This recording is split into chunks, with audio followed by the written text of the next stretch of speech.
Melco, the only way for me to learn how to use this software and to learn what these stitches and stuff are going to look like is to actually stitch them out. I'm taking a class by Tanish Fortson that I'm really enjoying, but she uses Embroidery software. So I'm trying to take what she does and make it applicable here. So what I've done is taken out some of the fills and I've just thrown them in some boxes. And now I've got to figure out the difference between them. And here is a really good example. I'm not going to go into everything because, again, this is a class that she does. But if you can see the difference in the textures, one of these is a satin and one of these is a fill. Now, I don't know when it's best to use each one exactly. I'm also watching some of the free courses on the YouTube channel for Design Shop that Melco has. And the gentleman was talking about the longer stitches, the points, and, you know, sinking into the fabric and when it's appropriate to use which one. So these two are the exact same. This one is in a satin and this one is doing the random fill kind of a thing. So I'm going to stitch them out and we're going to see how long it takes them to do both of those and what they look like, if it's going to stitch out clean. I don't know. Only one way to find out though. So that is what we're doing this week. Where are you? There you are. Pull it up. Hit OK. What color? I think I'm going to actually do it in the blue that's on the machine. We're going to do these in blue. Not our colors were auto matched. That's because I didn't actually choose a color.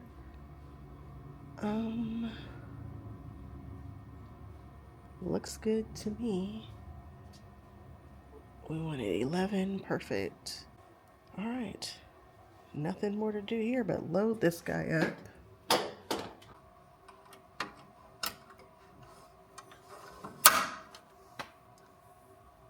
Perfect.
here we are.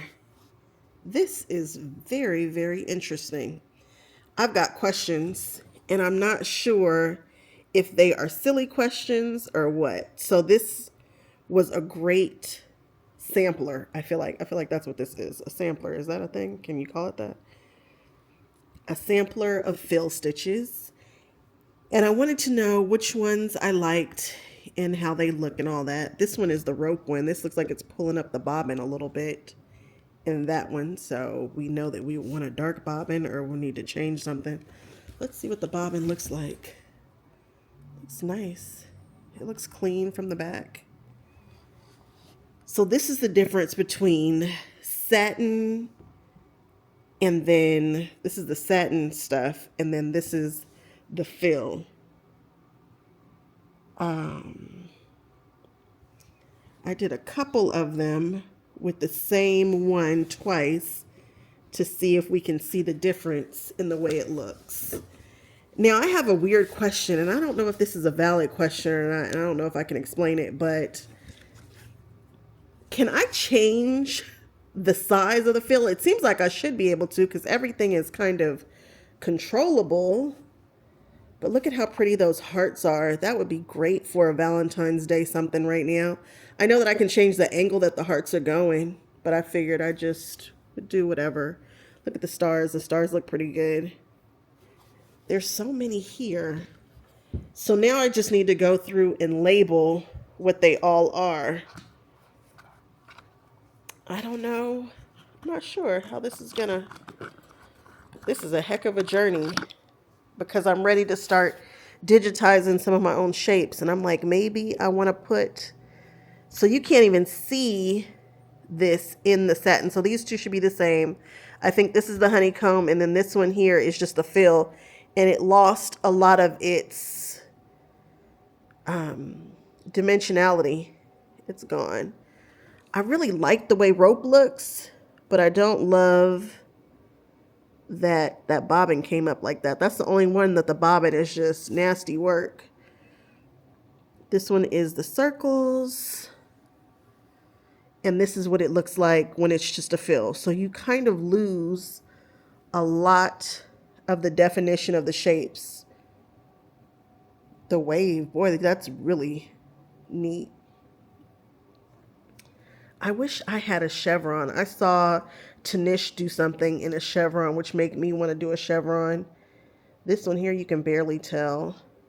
I don't know which all these are. I'm going to have to go back through and remember which one is which and label them. But this is pretty cool. This is a really cool starter project to learn and understand your fills. I just need to figure out what all I can change. I knew that I could change the stitch direction, but I'm wondering if I can change the size of the fill. I know that the density, this is all 100% density, and I don't feel like any of them needs to be changed at all. I just really wish I had the same color bobbin if I'm doing this, because it looks cool. What does it look like on the back? Here it is. It doesn't really look bad on the back. It's just we can see that it's getting pulled up a little bit. I didn't have any thread breaks. I had bobbin. I ran out of bobbin, I think 3 or 4 times on this. But other than that, smooth sailing with the entire project. This is just sitting back here running while I was on a live for about 2.5 hours. Such a good time. I'm so glad that I did this project. I feel good about which ones I would be willing to use. But I also just like a straight fill, which is, I think that's tatami or what they say, but I don't know what they're saying, tatami or whatever. But I kind of just like a straight up, the scales and the waves. Oh, this is cool. Look at the macaroni. We'll see. We'll see which ones I decide to use, but I think this is a great exercise. So if you're just starting out on your journey like me, go on ahead and do a fill sampler. Get to it. And that was fun. Easy work. We learned a lot. It was nice. Okay, see you on the next one.